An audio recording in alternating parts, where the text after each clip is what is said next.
मैं इसके लिए आभारी हूं इस पूरी व्यवस्था से जुड़े हुए उन सभी महानुभावों का जिन्होंने मुझे आज यहाँ पर पूज्य आचार्य श्री प्रसन्न सागर जी महाराज और अन्य जैन मुनियों संतों का सानिध्य प्राप्त करने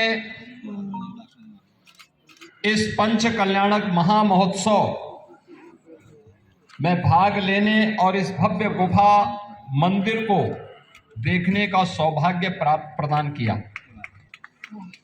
बहनों और भाइयों, भारत की परंपरा, भारत के ऋषियों, संतों, मुनियों और महापुरुषों के त्याग और बलिदान की एक महागाथा है। ये महागाथा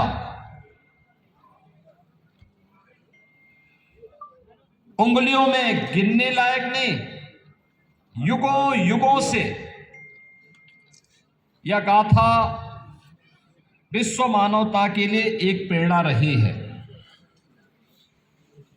विश्व मानवता इस महागाथा का श्रवण करके, उससे प्रेरणा प्राप्त करके अपने आगे के भविष्य को तय की है और उसी परंपरा को आगे बढ़ाने के लिए आज भी भारत के अंदर हमारी वे पवित्र उपासना विधियां उसी रूप में, उसी श्रद्धा भाव के साथ कार्य करते हुए इस व्यवस्था को आगे बढ़ा रहे हैं।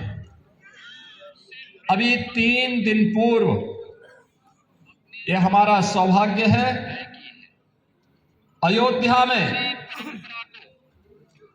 प्रभु श्री राम के भव्य मंदिर के निर्माण में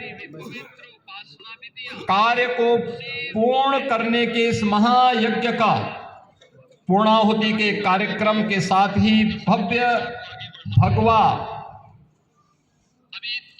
ध्वज का आरोहण से राम जन्मभूमि के भव्य मंदिर में प्रधानमंत्री जी के कर कमलों से संपन्न हुआ है। पूरा देश और पूरी दुनिया भारत के सनातन के इस वैभव को देखी है, उसको अनुभव की है। और अयोध्या की जब बात आती है तो उसी इक्ष्वाकु कुल के प्रथम राजा भगवान ऋषभ देव, जो प्रथम जैन तीर्थंकर थे, उनका भी हर व्यक्ति बड़ी श्रद्धा भाव के साथ करता है। ये उत्तर प्रदेश का सौभाग्य है कि हमारे उत्तर प्रदेश में प्रथम जैन तीर्थंकर भगवान ऋषभ देव और अयोध्या में 4 ऐसे पवित्र जैन तीर्थंकर उसी अयोध्या की धरती में पैदा हुए।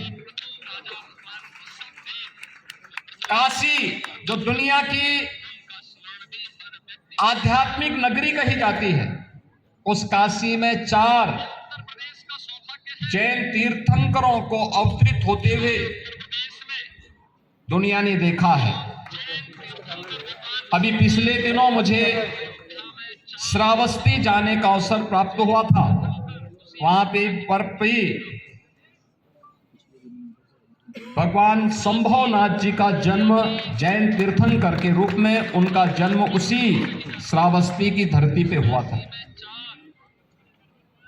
भगवान महावीर का जन्म यद्यपि वैशाली में हुआ, लेकिन महापरिनिर्वाण उन्होंने उत्तर प्रदेश के कुशीनगर के पावागढ़ में लिया था। और आज मुझे बताते हुए प्रसन्नता है कि हमारी सरकार ने उस फाजिल नगर का नाम, जहां भगवान महावीर ने अपना महापरिनिर्वाण लिया था, उसे हम पावा नगरी के रूप में हम लोगों ने उसके नामकरण को आगे बढ़ाने की कार्रवाई को आगे बढ़ाया है।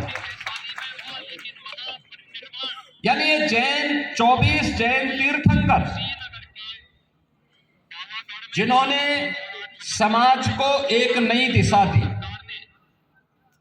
जिन्होंने करुणा की, मैत्री की, अहिंसा की जियो और जीने दो की एक प्रेरणा विश्व मानवता को दी।